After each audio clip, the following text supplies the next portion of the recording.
دنیا کی سب سے بڑی دولت۔ رسول اللہ صلی اللہ علیہ وسلم نے ارشاد فرمایا، چار چیزیں جب تمہیں مل جائے تو دنیا کی کسی چیز کے نہ ملنے پر افسوس نہ کرنا۔ نمبر 1، امانت کی پاسداری کرنا۔ نمبر 2، گفتگو میں سچ بولنا۔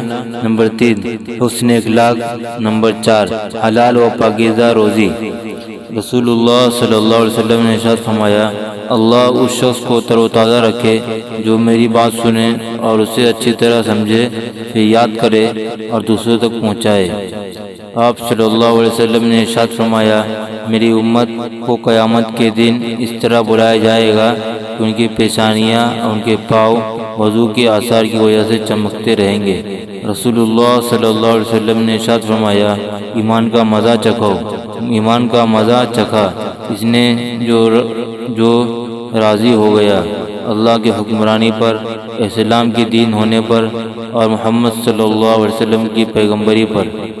نبی کریم صلی اللہ علیہ وسلم نے ارشاد فرمایا، آدمی کو گناہگار ہونے کے لیے کافی ہے کہ وہ ہر سنی سنائی بات بلا تحقیق بیان کرے۔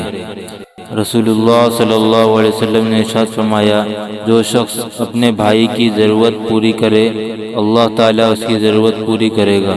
رسول اللہ صلی اللہ علیہ وسلم نے ارشاد فرمایا، جو دنیا تمہارے ساتھ بھلائی کرے تم اس کا بدلہ دو، اگر تم بدلہ دینے کے لیے کچھ نہ پاؤ تو اس کے حق میں اس وقت تک دعا کرتے رہو جب تک کہ تم یہ نہ سمجھ لو کہ تم اسے بدلہ دے چکے ہو۔